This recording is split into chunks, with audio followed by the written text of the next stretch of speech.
Welcome friends, প্রত্যেককে স্বাগত আমাদের ইউটিউব চ্যানেলে। যে সমস্ত ভিউয়ার্সরা প্রথমবার চ্যানেলটি দেখছেন তারা অবশ্যই চ্যানেলটি সাবস্ক্রাইব করে দেবেন এবং চ্যানেলের পাশে থেকে বেল আইকনটি প্রেস করবেন যাতে এই ধরনের খবরাখবর সবচেয়ে আগে সবচেয়ে দ্রুত আপনাদের কাছে পৌঁছে যায়। দিন যত গড়াচ্ছে তত দুর্নীতি যেন গভীরে পৌঁছানো যাচ্ছে। তার কারণ সম্প্রতি একটি ফেসবুক পোস্টকে নিয়ে উত্তাল হয় প্রাথমিক 2016 নিয়োগে যারা বসেছিলেন তাদের মধ্যে বঞ্চিত বেশ কিছু প্রার্থী। তারা বিষয়টা নজরে রেখেছেন এবং নজরে আনা হয়েছে গোটা বিষয়টা। সেখানে দেখা যাচ্ছে যে 23/5/2023 তারিখে প্রাথমিক শিক্ষা পর্ষদের দেওয়া 2016 নিয়োগের 42,949 যে কাট অফ মার্কস, সেখানে প্রত্যেকের ক্যাটাগরিজ নাম্বার দেওয়া আছে, non exam, trade exam, trade examination, para teacher প্রত্যেকেরই। কিন্তু কোনো একটি নির্দিষ্ট জেলার একটি নির্দিষ্ট প্যানেলে কিছু সংখ্যক প্রার্থী তারা চাকরি পেলেও সেই ক্যাটাগরি কোনো কাট অফ প্রকাশই করেনি প্রাথমিক শিক্ষা পর্ষদ। কত বড় ভাবাবে, কত বড় গভীর চিন্তার বিষয়। ভাবুন তো, চাকরি হয়ে গেছে সেই জায়গায়, অথচ প্রাথমিক শিক্ষা পর্ষদ তাদের কোনো কাট অফই প্রকাশ করেনি। সেই জায়গা থেকে নতুন একটি তথ্যে গড়মিল পাওয়া গেছে, যেখানে সিবিআইয়ের তথ্যের সাথে ডিপিএসসি তথ্যের অর্থাৎ আরটিআই মোতাবেক যে তথ্য পাওয়া গেছে সেগুলো কিন্তু ভীষণ পরিমাণে বৈসাদৃশ্য রয়েছে, অমিল রয়েছে, যার জন্য কিন্তু গোটা 42,949 প্যানেল কিন্তু আশঙ্কার অবস্থায় রয়েছে যে বাতিল না হয়ে যায়। কারণ এত ইরেগুলারিটি, এত অসঙ্গতি, এত বৈসাদৃশ্য আপনাকে ভাবিয়ে তুলবে যে এই নিয়োগটা হয়েছে কি করে। মানুষের মনে একটা 12 অথরিটি, তাদেরকে নিয়ে প্রশ্ন জাগছে। যেভাবে এই পদ্ধতিতে নিয়োগ করা হয়েছে এর পবিত্রতা নষ্ট হয়েছে এই নিয়োগের, এবং সেখানে মানুষের মনে সন্দেহ বাতাবরণ তৈরি হয়েছে। আর এই এসএসসি 26,000 চাকরি বাতিল যে সময় চলছে, এখানে কি 32,000 প্রাথমিকের ক্ষেত্রেও মানুষ এটা বিশ্বাস করেন যে এই রাজ্য সরকার, এই প্রাথমিক শিক্ষা পর্ষদ তারা দোয়া তুলসী পাতা নয়, তাদের দ্বারাও বেনিয়ম হচ্ছে, তাদের দ্বারাও দুর্নীতি হচ্ছে, এবং সেটা এমএলএ এমপিদের যে রেকমেন্ডেশন লিস্ট তাদের লেটার প্যাডে, তো সেটাই কিন্তু অনেকটা প্রমাণ করে দেবে। যেটা প্রিয়াঙ্কা নস্কর ম্যাটারে অলরেডি সেই লেটার হেড অ্যাটাচ রয়েছে, তাদের ইন্টারভিউ এবং অ্যাপটিউড টেস্টের নাম্বার কিন্তু কতটা হাইফাই, কোন টেবিলে কখন ইন্টারভিউ, সব সেখানে রয়েছে। তো বুঝতেই পারছেন, একটা মানুষের মনে কিন্তু একটা সন্দেহ জেগেছে। ভুয়ো শিক্ষক, অযোগ্য শিক্ষক, এই সমস্ত টার্ম এই 2020 বা 22-এর আগে কিন্তু আমাদের এই মার্কেটে ছিল না, কিন্তু এখন এই শব্দগুলো মার্কেটে আসছে। এবং সন্দেহ, যেই স্কুলে যদি কেউ বলেন যে আমি শিক্ষকতা করছি, তাকে সন্দেহের বশে দেখা হচ্ছে। তার কারণ সামাজিক অবক্ষয় নেমে এসছে।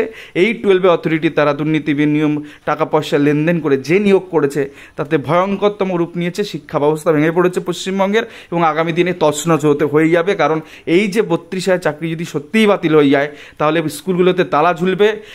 সাধারণ মানুষের যে শিক্ষার্থীরা আছে, সাধারণ ঘরের যে শিক্ষার্থীরা আছে, তারা বিপাকে পড়বেন, গরিব মানুষগুলো বিপাকে পড়বেন। কারণ গরিব ঘরের ছেলেমেয়েগুলোই কিন্তু প্রাথমিক স্কুলে পড়তে যায়, বড়লোক ঘরের ছেলেমেয়ে তো ইংলিশ মিডিয়ামে যায়, এটা তো প্রমাণিত। তো সেই জায়গা থেকে এই প্রাথমিক স্কুলগুলোকে বাঁচিয়ে রাখা আমাদেরও একটা কর্তব্য, যে প্রাথমিক স্কুলগুলো যাতে সুষ্ঠু শিক্ষক যাতে যায়, যাতে দুর্নীতি বেনিয়ম না থাকে। তো তার প্রতিবাদ আমরা করব।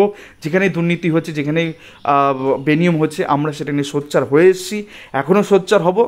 আর তো সেই জায়গা থেকে যে 42,949 তার রেকর্ড কিন্তু মিলছে না সিবিআইয়ের সাথে। দেখুন, গোটা বিষয়টা আপনাদের একটু পরিষ্কার করে বুঝিয়ে বলি। তো comparative data between RTI reply ও আরটিআই যে রিপ্লাই দিয়েছে প্রাথমিক শিক্ষা পর্ষদের আন্ডার যে ডিপিএসসিগুলো আছে তারা, এবং তাদের সাথে সিবিআইয়ের যে ডেটা, তারা বিভিন্ন ডিপিএসসি থেকে যে রেকর্ড তারা বের করেছে যে কতজন অ্যাপয়েন্টমেন্ট হয়েছে, কতজন অ্যাপয়েন্টমেন্ট ইস্যু হয়েছে, এই সমস্ত বগেরা জিনিসগুলোতে। তো সেক্ষেত্রে প্রথমেই আপনাদের দেখায়, একটা দেখালে আপনারা বাকিরা বুঝতে পারবেন। জলপাইগুড়ি যে শিলিগুড়ি ডিস্ট্রিক্ট, যেটা কিনা দার্জিলিং, তো সেখানে অ্যালোটেড ভ্যাকেন্সি অর্থাৎ নোটিফাইড ভ্যাকেন্সি বা অ্যালোটেড ভ্যাকেন্সি 431টা ছিল। আরটিআই মোতাবেক জানা গেছে যে এই ডিস্ট্রিক্টে 375টা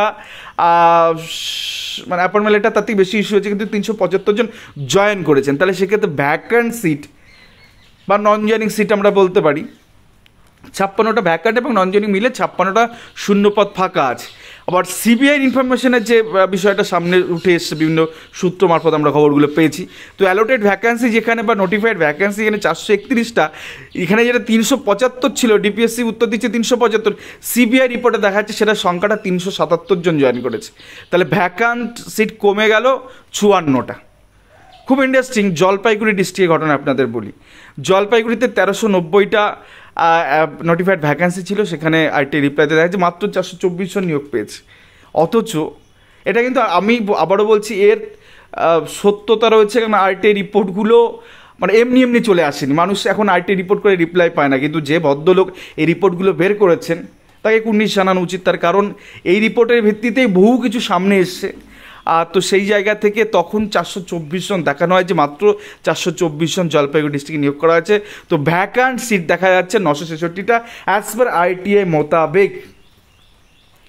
সেখানে সিবিআই কি বলছে না 1390-এর মধ্যে 1285 জন চাকরি পেয়েছে। অসঙ্গতিটা কোন লেভেলের ভাবুন, যেখানে ভ্যাকান্ট সিট দেখা যাচ্ছে 105টা।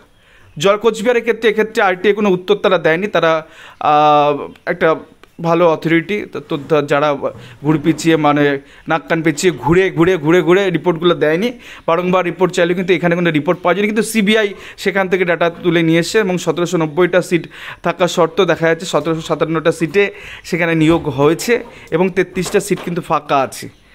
এবার চলে আসি পরবর্তী ক্ষেত্রে, উত্তর দিনাজপুর তো 2957টা সিট ছিল, 2672 জন নিয়োগ হচ্ছে। তো ভ্যাকান্সি 285 এবং সিবিআই রিপোর্টে সেটা কিন্তু 216।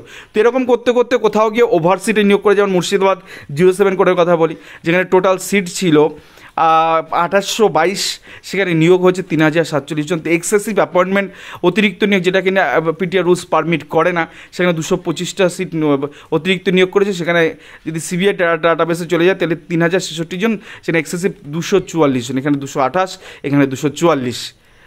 তো এইরকমভাবে বিভিন্ন টোটাল এন্টার 20টা জেলায় আমরা ডাটাবেস কিন্তু দেখাচ্ছি এবং কোন কোন জেলায় ফাঁকা আছে সেটা দেখতেই পাচ্ছেন, আর কোথায় কোথায় অতিরিক্ত নিয়োগ হচ্ছে সেই বিষয়টাও দেখতে পাচ্ছেন। এখন প্রশ্ন হচ্ছে এই যে ভি অর্থাৎ ভ্যাকান্ট সিট, সেক্ষেত্রে আরটিআই মোটার ভ্যাকান্সি দেখা যাচ্ছে 3369 অর্থাৎ 3369টা ভ্যাকান্ট সিট এবং এক্সেসিভ অ্যাপয়েন্টমেন্ট দেখা যাচ্ছে 934। আবার এদিকে যদি সিবিআই ডাটা মোতাবেক আমরা দেখি, সেক্ষেত্রে ভ্যাকান্সি মানে ভ্যাকান্ট সিট যেটা রয়েছে সেটা 2312টা এবং এক্সেসিভ অ্যাপয়েন্টমেন্ট যেটা 748টা। তো হেরফের আছে ডাটায়, কিন্তু বিষয়টা হচ্ছে 2-2.5 যে সিট দুটোতেই প্রায় গায়ে গায়ে ফাঁকা আছে, এটা তো বোঝাই যাচ্ছে, কিন্তু ওভার সিটে নিয়োগ করেছে। তো সেই জায়গা থেকে যেটা বক্তব্য সেটা হচ্ছে কী করে একটা 12 অথরিটি এরকমভাবে মানে কোনো কারোর সাথে কোনো মিল নেই। আপনি বিশ্বাস করবেন না, একটা ডিস্ট্রিক্টের নাম বলছি না, সেই ডিস্ট্রিক্টের ডিপিএসসি চেয়ারম্যান প্রাথমিক শিক্ষা পর্ষদকে একটা চিঠি করেছে। চিঠি করে কি বলছে, বলছে আপনি যে প্রাথমিক শিক্ষা পর্ষদকে বলছে যে আপনি যে প্যানেল পাঠাচ্ছেন, এই প্যানেলের মধ্যে বেশ মানে অ্যাডিশনাল যে প্যানেলগুলো পরবর্তী ক্ষেত্রে নিয়োগ হয়েছে, তো ডিপিএসসি বুঝতে পারছে না যে এই প্যানেলে আদৌ কি সেই সমস্ত চাকরি প্রার্থী বা যারা চাকরি পেয়েছেন পরবর্তী ক্ষেত্রে তারা কি আদৌ প্যানেলভুক্ত না প্যানেলভুক্ত না, এটাই ধরতে পারছেন না। তো তারা চিঠি করেছেন প্রাথমিক শিক্ষা পর্ষদকে, সেই চিঠিতে লিখছেন ডিপিএসসির চেয়ারম্যান যে আজও তারা চুপ করে আছে, তারা বলছে না এরা প্যানেলভুক্ত কিনা বা প্যানেলের বাইরে কিনা। তো সেই ডাটা তারা সেভ রাখতে পারছে না ডিপিএসসি। এইরকম ঘটনা হচ্ছে এবং আরও শুনে নিন আরও বক্তব্য, যেটা সোমবার হয়তো উঠে আসবে, যে ধরে নিন সাপোজ একটা প্যানেলে সাচ মেমো নাম্বার পড়েছে, তো সেই মেমো নাম্বারে প্রাথমিক শিক্ষা পর্ষদ তারা মেমো নাম্বার দিয়ে পাঠিয়ে দিল ডিপিএসসিতে। এবার সেখানে প্রাথমিক শিক্ষা পর্ষদের রেকমেন্ডেশন তারা করে, তো সেখানের সচিব বা সভাপতি হোয়াটএভার কেউ একজন হাইকোর্টে ডাটা দিচ্ছে যে এই মেমো নাম্বারে এই এতজন এরা রেকমেন্ডেশন গেছে। আপনি ভাবুন যদি কোর্টকে দেখানো হয় যে এই সাচ মেমো নাম্বারের সাথে ধরুন যে কটা মেমো দিচ্ছে তাতে 42,000 সংখ্যাটা 42 বেশি নিয়োগ হয়েছে, প্রাথমিক শিক্ষা পর্ষদ দেখাচ্ছে। আবার ডিপিএসসি যে মেমো নাম্বারগুলো রিসিভ করেছে, যেখানে কি বিভিন্ন তালিকাগুলো অ্যাডিশনাল প্যানেলগুলো যেভাবে গেছে, তাতে করে দেখা যাচ্ছে প্রাথমিক শিক্ষা পর্ষদের দেওয়া মেমো নাম্বারের সাথে ডিপিএসসি রেকর্ড করা মেমো নাম্বারের কোনো মিল নেই। অর্থাৎ প্রাথমিক শিক্ষা পর্ষদের যে মেমো নাম্বারে এতজনকে রেকমেন্ডেশন করেছে তার বাইরেও লিস্ট পাঠিয়েছে, যেটা কিনা কোর্টে জানায়নি, মাননীয় হাইকোর্টে জানায়নি ডিপিএসসির আধিকারিকরা, কিন্তু ডিপিএসসিতে তালিকা গেছে এবং সেখান থেকে কিন্তু নিয়োগও হয়েছে এবং সেই তালিকা রেকর্ড করেছে এবং কোনো না কোনো আইটি সেই জিনিসগুলো বাইরে বলে দিচ্ছেন ডিপিএসসি চেয়ারম্যান।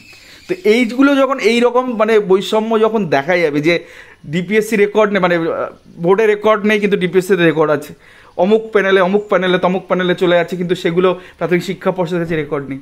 তো এই ধরনের জিনিসগুলো যখন বৈষম্যগুলো কোর্টের কাছে থাকবে, মানুষের বিশ্বাসটা থাকবে কী করে প্রাথমিক শিক্ষা পর্ষদের উপর, এই নিয়োগের উপর।